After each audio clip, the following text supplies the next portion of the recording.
Meus cumprimentos a todos e a todas. Este é um vídeo muito especial para mim. Passamos durante todo esse tempo da pandemia, contribuindo, contando com a participação de vocês, sobre o desenvolvimento da educação durante esses 2 anos. Me dediquei muito a tudo isso. Estudei muito, li demais, vi coisas demais, ouvi muitas coisas, e agora é o momento do retorno das atividades presenciais. E aqui eu gostaria de contribuir de forma diferente. Durante todo este período, nos limitamos, de propósito, a repassar dados, informações, legislações, evidências, para subsidiar a tomada de decisão dos gestores municipais. E agora quero ir um pouquinho à frente, se me permitem, e contribuir no retorno das atividades presenciais. E eu gostaria da importância que tem esse vídeo, da importância que tem esse momento na educação pública do Brasil, que vocês se organizassem para assistir o vídeo até o final. Nós vamos tentar chegar à sala de aula. Então, é preciso que vocês tenham essa disponibilidade de tempo para que possam se concentrar, para que possam se ater ao que estaremos apresentando e depois tirem as suas conclusões e aproveitem aquilo que achar que é importante e ajudaria nesse recomeço, das atividades presenciais. Eu vou fazer o seguinte, eu vou dar 1 minuto para que vocês possam verificar, analisar qual é o seu tempo agora, qual é a sua disponibilidade agora, e aí entramos no assunto, no conteúdo do vídeo. Pode ser assim? Ok, 1 minuto para vocês se organizarem. Se vocês entenderem que agora não é possível, não tem problema, assista depois, mas assista no momento que possa ir até o final. 1 minuto.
Ok? Muito bem. Primeira coisa, vamos delimitar o nosso campo de trabalho. Onde é que estaremos trabalhando para esse retorno das atividades presenciais? Estamos trabalhando com as secretarias de educação, escolas, professores e alunos.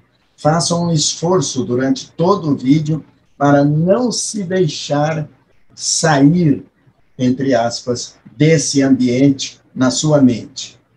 É importante que você se concentre no que faz a secretaria, no que fazem as escolas, professores e alunos, porque é neste ambiente que acontece o processo ensino-aprendizagem. A secretaria é responsável pelo planejamento 2022-2024. Por que 2024? É o período que termina essa gestão municipal. E é importante, senhor prefeito, prefeita, secretário, secretária, que vocês, desde já, qual é a imagem que vocês gostariam de deixar da sua gestão na educação do seu município lá em 2024?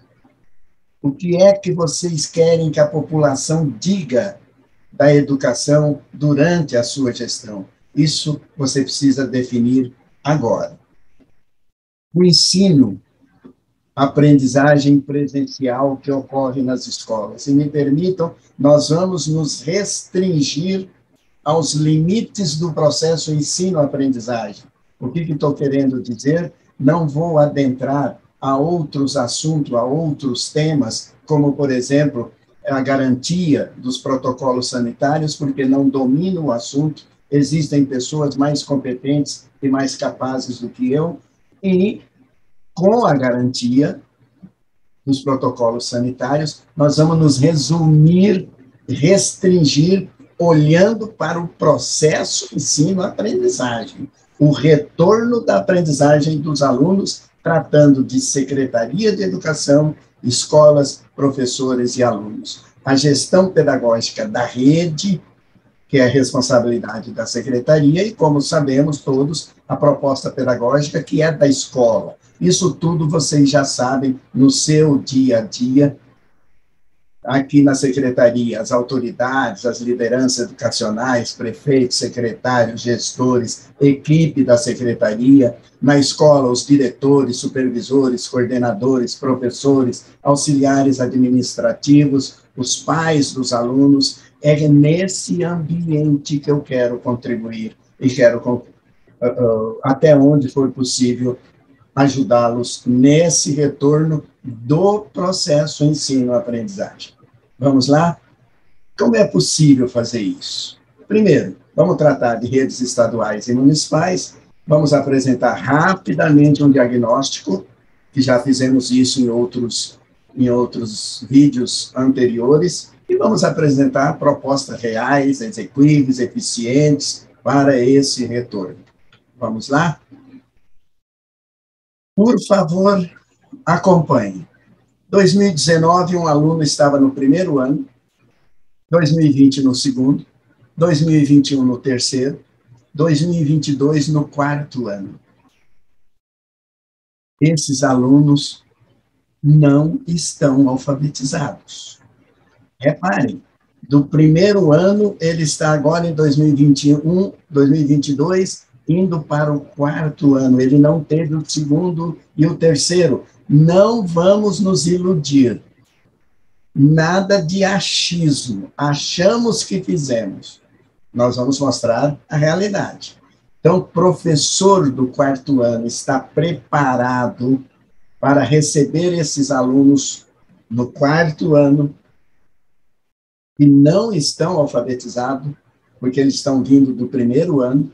O aluno do terceiro ano, 2020, quarto ano, 2021, quinto, 2022, sexto ano. Imagine, esse aluno está saindo da metade dos anos iniciais, terceiro ano, e está indo para o sexto ano. Ele está semi-alfabetizado. Professores do início dos anos finais têm conhecimento e consciência que ele está recebendo um aluno semi-alfabetizado, um aluno do quinto ano, 2020 no sexto, 21 no sétimo, 2022 no oitavo, não domina as 4 operações matemáticas, dificuldades de leitura e interpretação, e vou dizer porque estou afirmando isso. Professor do oitavo ano. Os seus alunos não adianta querer trabalhar regra de 3, geometria, porque eles não sabem as 4 operações. Não dominam as 4 operações. Um aluno do sétimo ano, que vai estar na primeira série do ensino médio, tem dificuldades em cálculo de porcentagens, frações, linguagem algébrica. Esses temas que estou colocando são temas que estão na BNCC. Portanto, como é que vocês vão começar o processo ensino-aprendizagem recebendo alunos nessas situações? O aluno que fez a primeira série do ensino médio, então, já terminou em 2021 a terceira série do ensino médio. Não podem, esse eu quero que vocês mais internalizem. Qual é a situação real para iniciar o processo ensino-aprendizagem? Aqui ocorreu a pandemia. quero insistir muito nisso, nesse início, porque, como eu disse, acompanhei de perto todos esses 2 anos. E quando eu vejo agora as propostas que me mandam, as ações previstas, os planejamentos, me passam a ideia, e desconsiderem aqueles que acham que não é assim no seu município, passa a ideia de que está tudo sendo planejado, programado para voltar a 2019, a mesma situação que era antes da pandemia. Conteúdos, estrutura curricular, calendário, tudo dentro de uma mesma construção de antes da pandemia, como se a pandemia não tivesse ocorrido. E aqui as escolas foram fechadas, as aulas foram suspensas. Temos que ter consciência disso.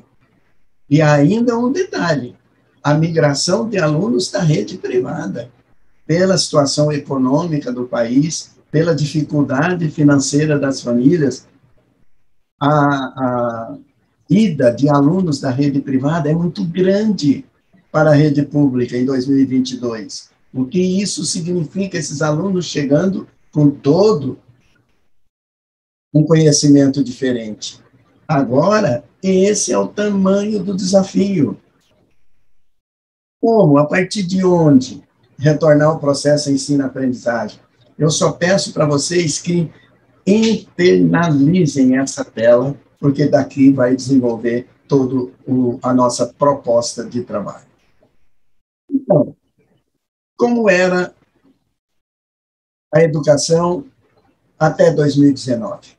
Como eram os resultados da aprendizagem até 2019? Os alunos terminavam o 5º ano sem saber ler, escrever e calcular. Os alunos terminavam o ensino fundamental sabendo 30% dos conteúdos. Alunos terminavam o ensino médio sabendo 20%. Tudo isso nós já apresentamos para vocês. Mais de 5 milhões de jovens abandonaram a escola. Estamos até 2019. 80% das vagas das universidades federais ocupadas por alunos da rede privada. O Brasil não alcançou as metas do Plano Nacional, o Brasil não alcançou as metas do IDEB, 92% dos estados não alcançaram a meta do IDEB, 71% dos municípios não alcançaram a meta. Isso são dados do INEP. E muita atenção, neste período, os alunos tinham 200 dias e 800 aulas presenciais com o professor em sala de aula. E foi esse o resultado. Nós não podemos esquecer isso. Não é começar daqui para frente. Não se faz planejamento estratégico sem considerar o passado. É preciso ter claro isso, senão vocês terão mais problemas para o futuro, e não menos. E chegamos em 2020. Por favor, acompanhe cronologicamente a evolução dos fatos. Conhecemos, experimentamos e convivemos com a desconhecida, inesperada e imprevisível pandemia.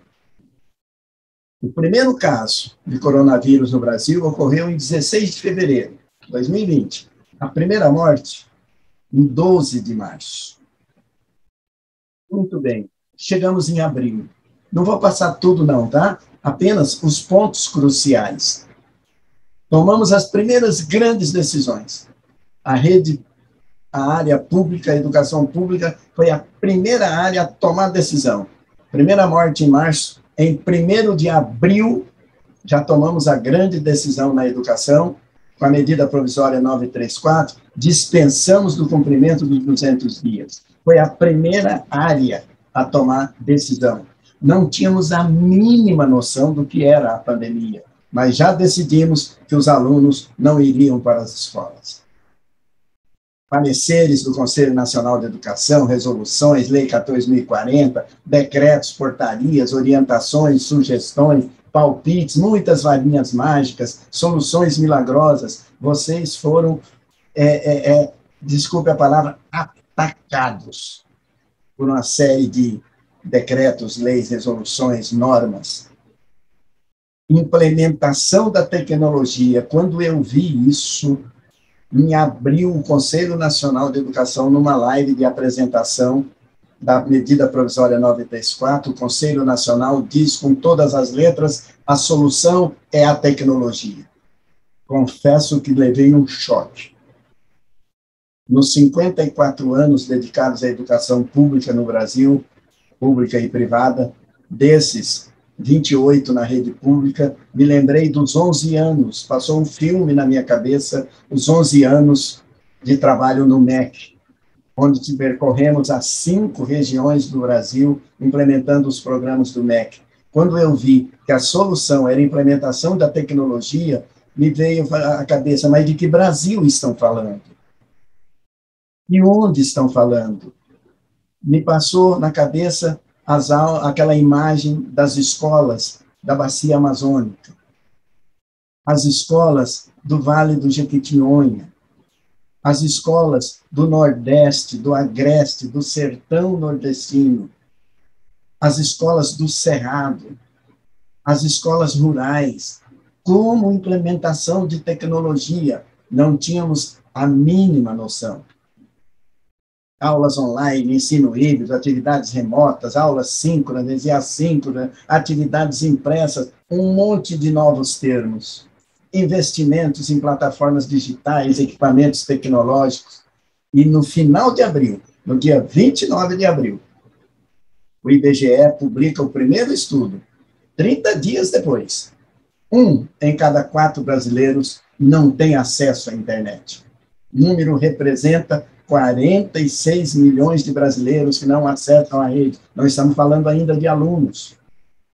E continuamos com a mesma solução para algo que nós não conhecíamos.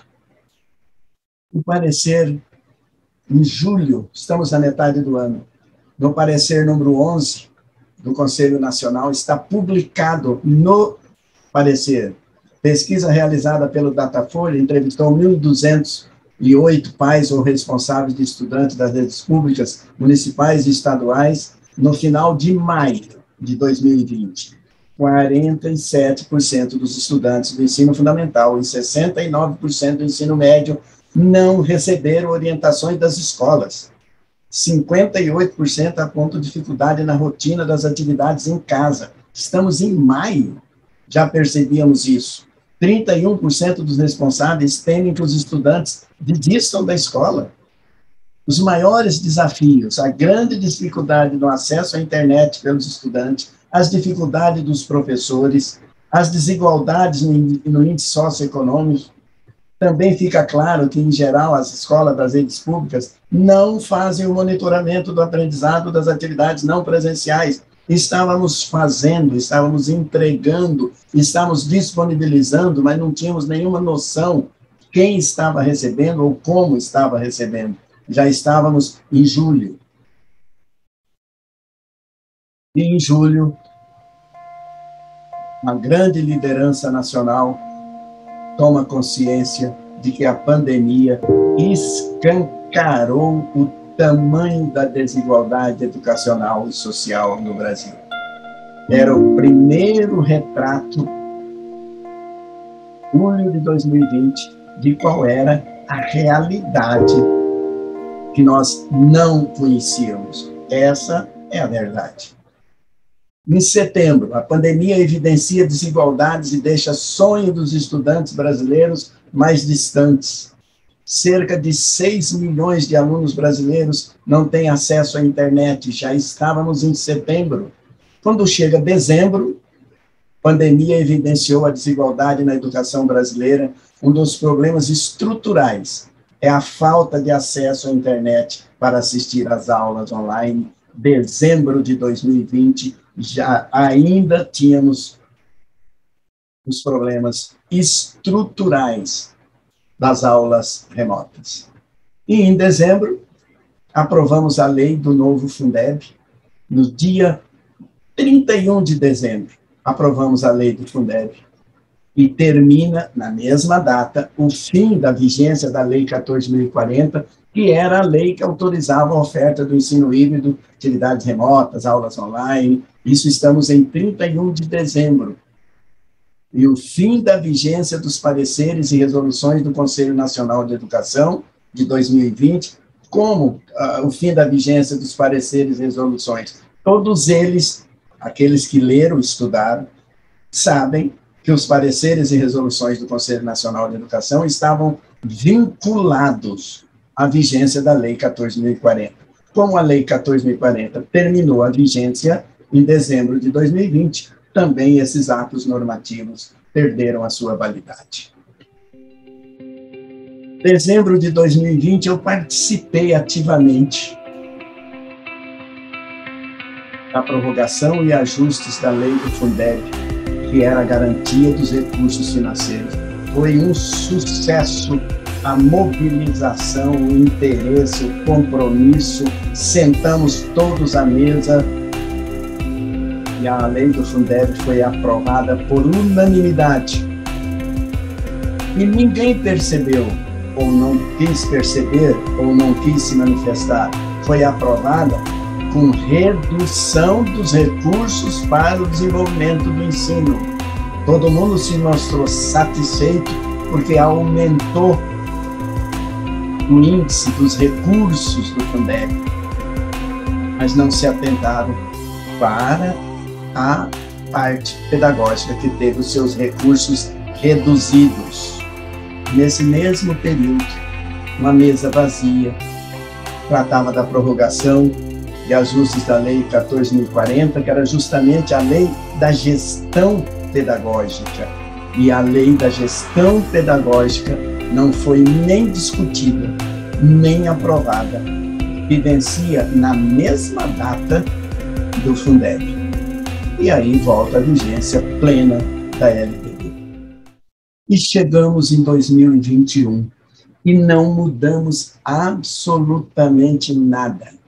E continuamos conhecendo, experimentando, convivendo e sofrendo com a pandemia do coronavírus. Janeiro de 2021, 1º de janeiro, entra em vigor a lei do Fundeb. E a nova lei do Fundeb determina a distribuição dos recursos exclusivamente para matrículas presenciais efetivas. Continuamos ignorando isso. Atenção, senhores gestores municipais, atenção com o seu CPF. Volta a vigência plena da LDB em 1º de janeiro de 2021, com o vencimento da vigência da Lei 14.040, volta a plenitude da LDB em 1º de janeiro. E não, a LDB não prevê ensino híbrido, atividade remota, ensino à distância, como complementação de carga horária. Vamos lá para abril, março, abril, um ano depois do início da pandemia. Quase 40 milhões de brasileiros não têm acesso à internet. O Brasil tinha 39,8 milhões de pessoas sem conexão com a internet no final de 2019. Estamos em março, abril de 2021. Em maio, mesmo depois de um ano do início da pandemia causada pelo coronavírus, professores de escolas públicas dizem que ainda não há uma estrutura adequada para os alunos aprenderem à distância. Estamos em maio de 2021. 4 milhões de brasileiros já abandonaram a escola na pandemia. Problemas financeiros e suspensão de aulas estão entre as principais causas. Desistência é maior nas classes D e E. Julho de 2021. Muita atenção. O INEP publica uma pesquisa que as escolas, que as secretarias, os gestores, possivelmente não tomaram nem conhecimento. Mas o INEP fez uma pesquisa com as escolas e publicou essa pesquisa no dia 8 de julho. E o que diziam as escolas em julho desse ano? O levantamento foi feito pelo INEP, ok? Ao todo, 43% das escolas estaduais, julho de 2021, apenas 43% das escolas estaduais disponibilizar equipamento como computador, notebook, tablet, smartphone aos docentes. No caso das municipais, esse percentual é de 19%. Estamos em julho de 2021. Quando o assunto é acesso gratuito ou subsidiado à internet em domicílio, o levantamento feito pelo INEP mostra que 15% da rede estadual adotaram medidas nesse sentido e, pasmem, na rede municipal, o número registrado foi de 2,2%. Atenção, senhores gestores, para a prestação de contas pedagógicas. Em agosto, o Tribunal de Contas, também o Tribunal de Contas, o INEP fez a pesquisa, o Tribunal de Contas também fez a pesquisa com as escolas. Em 100 mil escolas, o Tribunal de Contas fez a pesquisa. Secretarias, muitas vezes, não ficaram nem sabendo. 25% das escolas não têm acesso à internet. A região norte, menos de 50% das escolas têm acesso. E, atenção, 75% das escolas que têm acesso, 14% não têm velocidade adequada. Dessas 75% que têm acesso, 92% são para uso administrativo. É na secretaria da escola, é na direção, na coordenação, não é acesso para o aluno. Muitas, se não a maioria de nossas escolas, estão nessa realidade. E aqui, em agosto de 2021, a pesquisa publicada no Senado Federal. Pasmem. Lembram que em 2019, o ensino-aprendizagem terminou, os alunos nos anos finais, sabendo 40% dos conteúdos, nos anos finais, sabendo 30%, e no ensino médio terminavam sabendo 20%? Pois é, durante a pandemia, os estudantes aprenderam, em média, apenas 17% do conteúdo de matemática e 35% de língua portuguesa, em comparação com o que ocorreria nas aulas presenciais. Portanto, se ele terminou o ensino fundamental sabendo 30% dos conteúdos, agora ele só aprendeu 17% dos 30%. Isso é pesquisa publicada no Senado Federal. O grau de engajamento entre estudantes do ensino médio, das redes estaduais, no ensino remoto, foi de 36% em 2020 e 2021. Ou seja, foi assistida apenas um pouco mais de 1/3 da jornada de 25 horas semanais prevista e espera-se que tenha sido ofertada. Isso está na agência do Senado Federal, publicado em julho, com dados do INSPER e do Unibanco. E o INEP publica o menor número de inscritos desde 2005. Há um erro aí, em vez de 2021, o menor número desde 2005. E aí, todo mundo, a ideia que se passou é que, como o MEC cancelou a isenção de taxa de inscrição para aqueles que se inscreveram e não compareceram no Enem de 2020, como não puderam pagar, então desistiram. Não. Por uma decisão do STF, o MEC teve que reabrir as inscrições para aqueles que foram eliminados por não terem comparecido no Enem de 2020.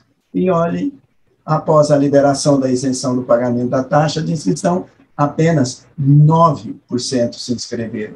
Eles não estão preparados, eles não se sentem preparados. Aulas online, ensino híbrido, atividades remotas, atividades impressas, sem presença do professor e sem garantia das 800 horas. O que eu estou colocando isso é justamente por estar vendo propostas de reinício das atividades com a mesma modalidade, com as mesmas atividades, com as mesmas propostas de 2019 e do período da pandemia. Eu não vi ainda nada e me desculpem onde está ocorrendo, de diferente. É como se a pandemia não tivesse ocorrido. O momento não é de escolher o mais simples, o mais fácil, o mais cômodo, o menos trabalhoso, o menos preocupante. O momento é de respeito com a escola pública, compromisso com a diminuição da desigualdade, demonstração de capacidade e competência, responsabilidade com o futuro dessa geração. Eficiência, eficácia, efetividade.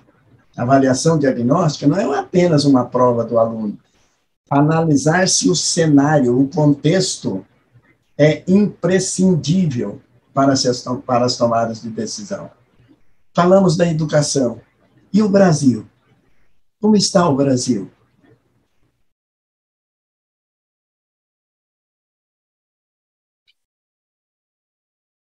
A crise econômica causada pela pandemia reduziu quase a metade o número de pequenos negócios no país. Crise já provocou o encerramento de mais de 10 milhões de pequenos negócios. O impacto no preço dos alimentos, do combustível, do gás de cozinha.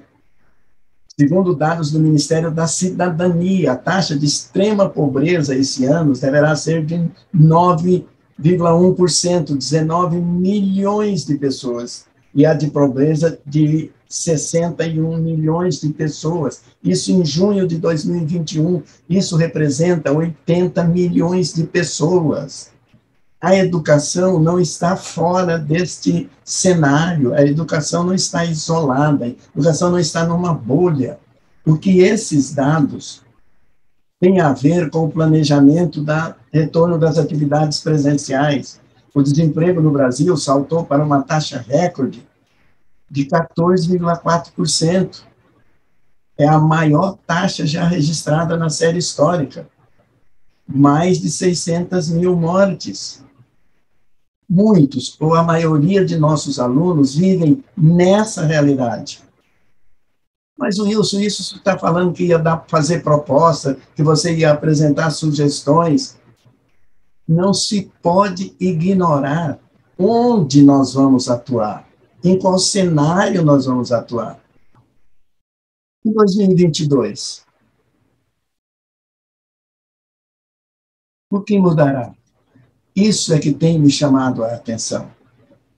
O que eu tenho visto e agradeço inúmeras informações que recebo, pedido de orientações, informações, e não estou vendo nada.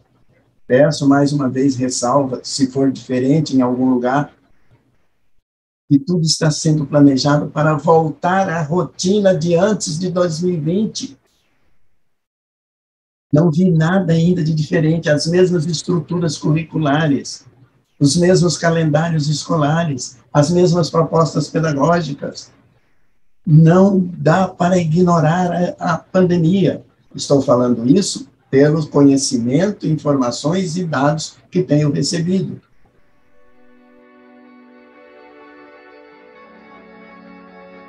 Desconsiderar essa realidade é um convite à evasão e ao abandono escolar. Todo mundo pensando em busca ativa. Ótimo, tem que fazer. Mas você vai trazer o aluno para qual escola que ele já abandonou? O que tem de diferente para que ele retorne? Para que ele tenha interesse em retornar? Ignorar esse cenário é uma contribuição para o aumento da desigualdade.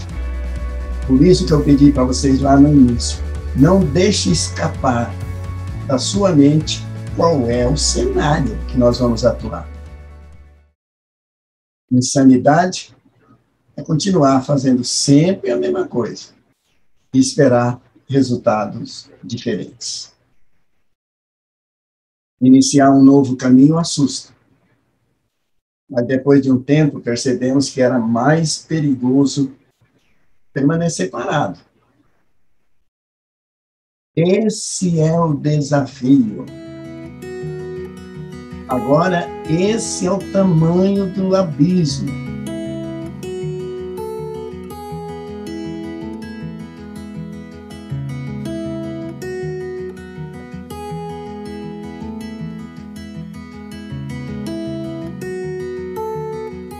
Vocês são capazes de imaginar para onde esses olhos estão direcionados? O que procuram esses olhos de crianças, jovens, adolescentes? Pois eu vou arriscar afirmar para vocês que eles estão olhando para o futuro. Qual é o futuro? E daqui para frente? Nunca diga que não dá para fazer.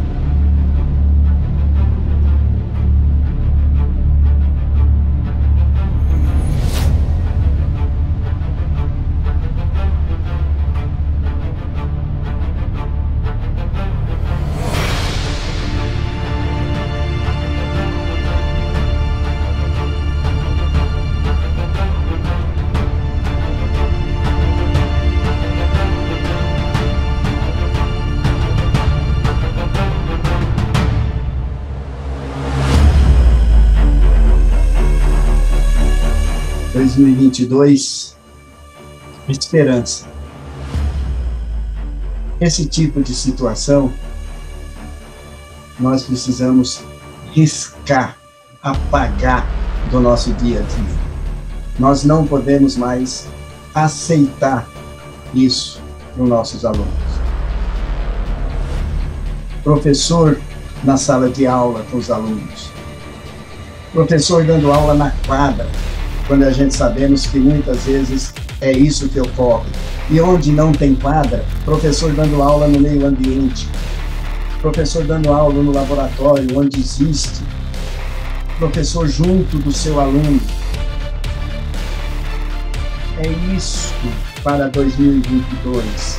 É isso que nós precisamos pensar e planejar a retomada do processo ensino-aprendizagem, professor e aluno. Mas não como era até 2019. É possível repensar a educação. E daqui para frente, vamos apresentar as sugestões. E eu diria para vocês, vou dar novamente 1 minuto para vocês respirarem, mas não deixem de ter essas imagens na sua mente. 1 minuto e retornamos com as sugestões.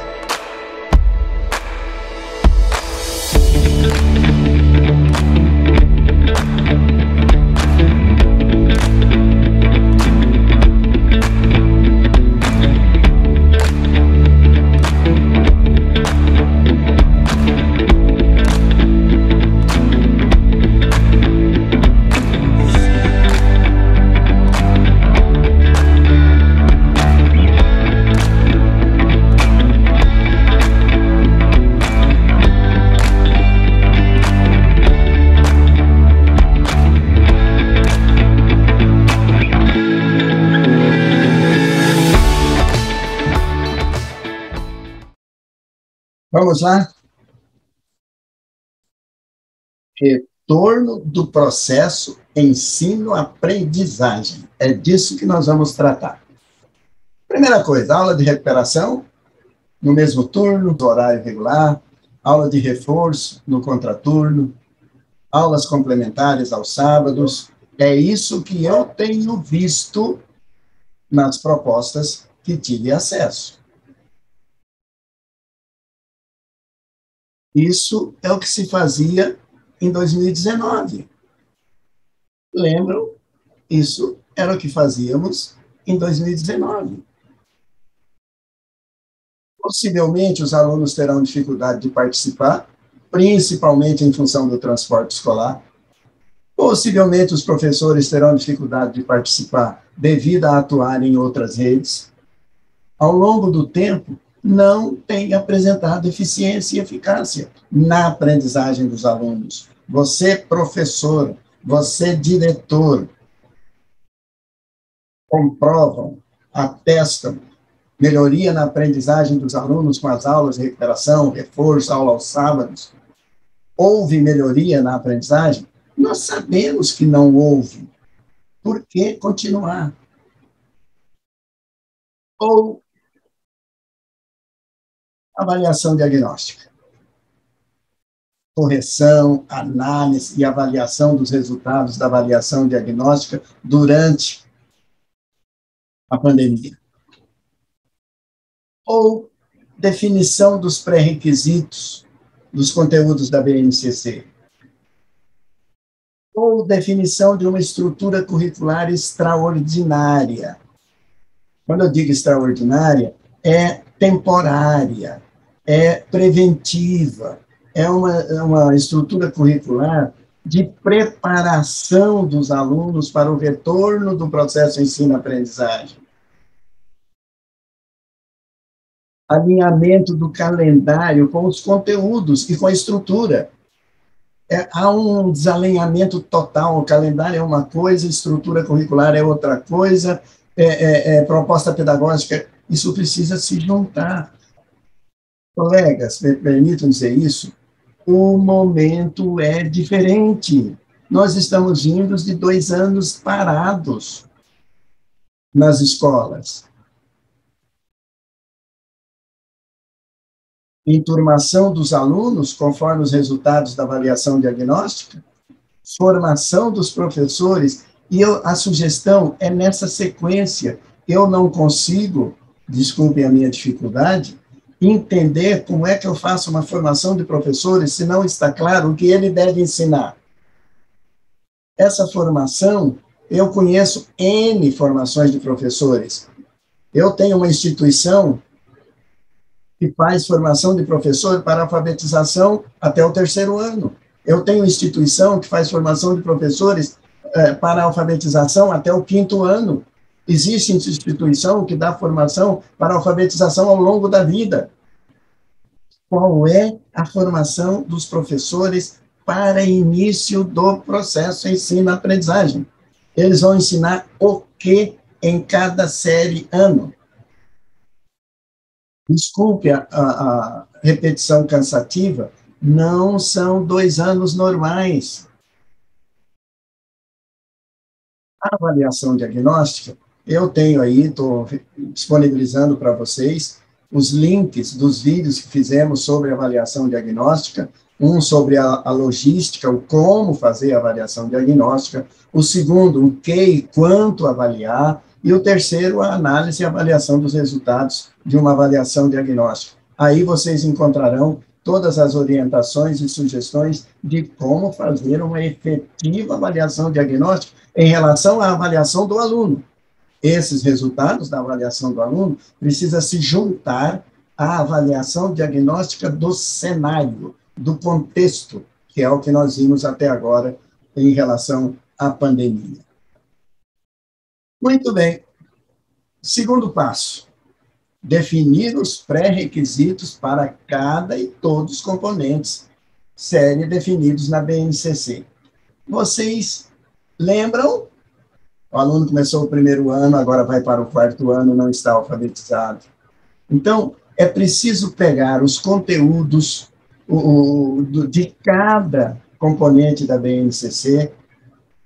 Vamos dar um exemplo. BNCC do 4º ano em língua portuguesa. O conteúdo de língua portuguesa do 4º ano na BNCC começa assim: grafar palavras utilizando regras de correspondência, fonema, grafema, regulares, direta e contextuais. Esse é o texto que está na BNCC, no 4º ano. Nós vimos que o aluno está chegando no 4º ano, ele não está alfabetizado, porque ele está vindo do 1º ano. Então, quais são os pré-requisitos? O que ele precisa, aluno, precisa saber para, no 4º ano, começar a tratar de grafia de palavras, utilizando regras de correspondência. Ele não está nem alfabetizado, ele não sabe nem ler, ele não sabe nem escrever. É assim que ele está chegando. E nós vamos entrar direto, o professor vai pegar o livro didático e vai começar o conteúdo do 4º ano. Pegue um aluno de matemática, no 8º ano. Potenciação e radiciação, dízimas periódicas, fração geratriz, área do círculo e comprimento. Colegas, o aluno está chegando no 8º ano sem saber as 4 operações. Quais são os pré-requisitos para ele entrar no conteúdo do 8º ano, em relação à potenciação, à radiciação, a dízimas periódicas, ele está vindo do 5º ano para o 8º. Esse trabalho é da definição dos pré-requisitos, mas tem que ser de acordo com a avaliação diagnóstica. Se não houve avaliação diagnóstica, eu não sei como vão se definir o reinício do processo ensino-aprendizagem. Esse trabalho é sobre a responsabilidade da coordenação da equipe pedagógica da Secretaria, consolidação, publicação, divulgação pela Secretaria para todas as escolas. Implementação comum em todas as escolas da rede de ensino. Monitoramento, supervisão e apoio da equipe da Secretaria. Agora, isso não tem como fazer sem a participação dos professores que estão na sala de aula. É o professor que vai para o 4º ano, é o professor que vai para o 8º, eles têm que participar disso. O professor tem que, ele, dizer para a secretaria, para eu começar a trabalhar regras de correspondência, fonema, grafema, eu preciso que o aluno saiba ler e escrever. Eu preciso que no 8º ano que ele saiba as 4 operações. Aí vocês vão definir o início do processo, o reinício do processo de ensino-aprendizagem. E o calendário? O que tem vendo o calendário? Quanto tempo nós temos em 2021? Ano de 2021. Eu estou contando a partir de novembro. Ok? Existe a necessidade de uma preparação para a implementação dessas atividades. Novembro, nós temos 20 dias úteis. Dezembro, 21. Colegas, nós só temos, a partir de novembro, 41 dias de atividades pedagógicas disponíveis para os nossos alunos. Quantas horas possíveis nós temos nesses 41 dias? 41 dias, 4 horas de aula por dia, nós temos 164 horas possíveis até 31 de dezembro. Se tivermos 4 horas por dia até 31 de dezembro, são 164 horas. Para completar as 800 horas, então, 800 horas, menos as 164 que nós temos disponíveis, é necessário que até final de outubro, até 29 de outubro, nós tenhamos dado 636 horas dadas. Isso é legislação. Não sendo possível completar as 800 horas obrigatórias até 31 de dezembro, é indispensável legalmente avançar o calendário letivo para o ano de 2022. Isso está na LDB, isso está na resolução do Conselho Nacional. A gente segue tudo que o Conselho Nacional de Educação diz, pois é, na resolução do Conselho Nacional de Educação está dizendo que vocês avancem para 2022. Isso está na resolução. Mas eu não quero entrar novamente nesse assunto. É o tempo que nós temos para o processo em si. O que é que nós vamos fazer nessas 164 horas disponíveis? Vamos lá? Estrutura curricular. Terceiro passo. Então, vamos lá. 164 horas possíveis de 1º de novembro a 31 de dezembro. É isso que nós temos. Como é que eu vou distribuir isso na estrutura curricular? Quantas horas serão necessárias em cada componente curricular para o desenvolvimento do processo ensino-aprendizagem referente aos pré-requisitos? Eu só posso definir a estrutura curricular depois de definir com os professores os pré-requisitos. Só aí, junto com os professores, nós vamos saber quantas horas eles precisam para dar aqueles pré-requisitos. Nós só temos 164 horas disponíveis. A responsabilização da equipe, coordenação da equipe da secretaria, participação dos professores atuantes em sala de aula. Professor que esteja em sala de aula. Então, redefinimos os pré-requisitos. Temos disponíveis 164 horas ainda em 2021. Como é que nós vamos distribuir essa carga horária? Esqueçam, por enquanto, vocês vão perceber que é possível fazer diferente. Não se amarre, não priorize, não olhe inicialmente a carga horária do professor. É isso que há uma dificuldade muito grande. Olhem, primeiro, quanto tempo vocês precisam para que o aluno tenha os pré-requisitos. Faça isso com os professores. Tem professor que tem facilidade, ele pode conseguir dar um pré-requisito em 3 horas. Em 3 horas. Tem outro professor que os mesmos pré-requisitos vão precisar de 5 horas. É preciso fazer junto com os professores. A estrutura curricular, e quando eu digo extraordinária, é para esse período. Vai durar o quê? 1 mês, 2 meses, 3 meses, 4 meses, vai depender de cada realidade. Depois volta. Não se pode começar como sempre começou. Vamos lá, sugestão. Sugestão. Terceiro passo, definição. Muito bem, é sugestão, hein? É uma sugestão. Primeiro, destinar 50% das horas possível para a língua portuguesa e matemática. Então, se eu tenho 164 horas disponíveis, 82 serão para português e matemática. E eu divido as 82 em português e matemática. Portanto, ficam 41 horas para a língua portuguesa, menos 13 horas de planejamento, a hora planejamento do professor, que é direito do professor. O professor terá 28 horas, professor e aluno. O professor de língua portuguesa terá, até final do ano, 28 horas com o seu aluno. Em matemática, a mesma coisa. 41 horas para matemática, menos 13 horas que o professor tem direito para o seu planejamento, ele terá 28 horas de matemática. Portanto, isso é sugestão, gente. Vocês podem fazer conta diferente, mas o que não pode deixar de fazer é definir os pré-requisitos e o tempo que você precisa para o professor trabalhar esse pré-requisito. Nessa mesma sugestão, os outros 50% das horas possíveis, as outras 82 horas para português e matemática, são 164. As outras 82 para os demais componentes da estrutura curricular. Língua estrangeira, ciência, história, geografia, arte, educação física, cada aula de 1 hora.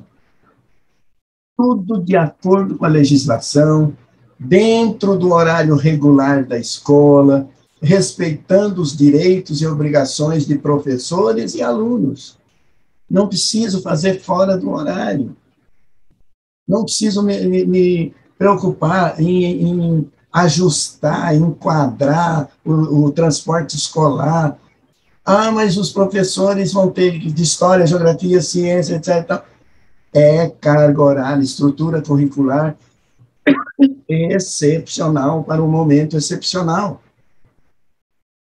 Nos intervalos de uma aula de português e matemática, inclua uma aula dos outros componentes. Percebem como dá para colocar dentro do horário de escola, professores e alunos, todo um planejamento voltado para o ensino e aprendizagem? Mas é preciso que, para fazer isso, eu preciso ter feito uma avaliação diagnóstica, preciso ter corrigido, analisado e avaliado os resultados, preciso definir os pré-requisitos, e aí eu vou trabalhar a estrutura curricular necessária para atender esse diagnóstico. Isso é uma sugestão. Ou uma segunda sugestão. Nós temos 164 horas possíveis. Ou por que não transformar essas 364 horas em 328 aulas de 30 minutos? Eu ouço muito professores dizendo, especialistas dizendo, que aulas de 30 minutos, nessa situação, são mais produtivas, são mais atrativas para o aluno, é menos cansativa? Ora, você pode ter 328 aulas de 30 minutos, no mesmo horário de aula. Cada aula de 30 minutos. Então, o professor vai dar aula de matemática de raiz quadrada. É um pré-requisito que foi identificado. 30 minutos para ele apresentar, explanar, explicar o conteúdo de raiz quadrada para os alunos. Outros 30 minutos para ele fazer exercício e prática. Não dá para aprender a ler, escrever e fazer conta sem fazer prática. 1/3 das horas de atividade dos professores para correção dos exercícios, das práticas. Percebem?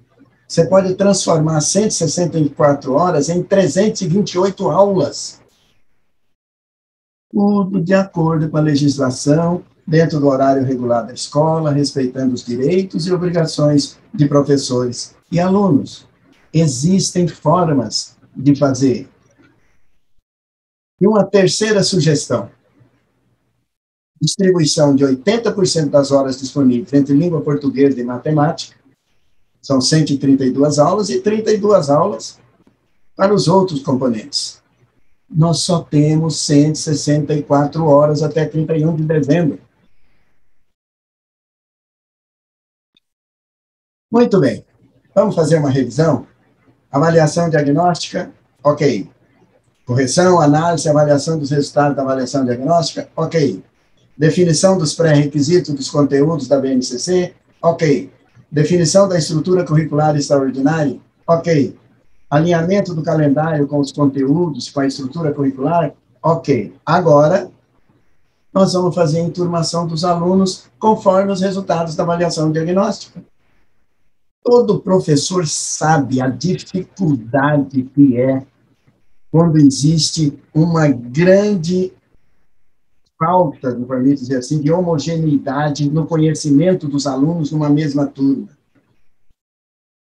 Ora, se eu tenho os resultados da avaliação diagnóstica, eu posso distribuir os alunos dentro de turmas com menos diferença de conhecimento.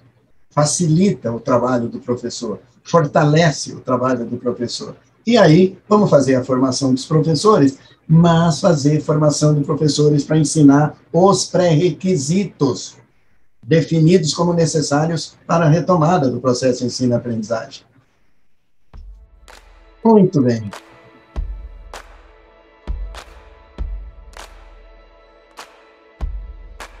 Secretaria, professores de mãos dadas, sim. Eles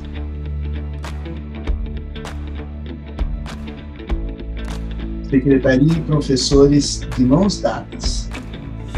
Eles, com certeza, estarão aplaudindo vocês. Com certeza, eles estarão agradecendo vocês. E a mim, resta fazer festa para essa escola, para essa gente. Acreditem, não sejam iguais 2019 para trás.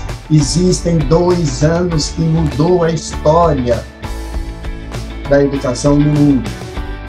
Não pode ser tudo igual. Espero não ter sido cansativo, espero não ter desgastado vocês, espero ter contribuído. E acredito sim que é possível. Pelo tempo que vivenciei e experimentei aí no chão da escola, aí no chão da secretaria, eu sei que existem muitos profissionais, muitos, não todos, muitos profissionais que querem fazer diferente. É o momento dos gestores públicos olharem, assimilarem responsabilidade e o respeito pelos alunos e profissionais da rede pública. Mas é preciso querer. Nunca diga que não é possível. Quando você diz isso, você está menosprezando a sua própria capacidade de realização. Espero ter ajudado. E no próximo vídeo, que possivelmente será o último, nós estaremos tratando da reestruturação do sistema educacional público do Brasil. Espero contar com vocês. Por enquanto, muito obrigado.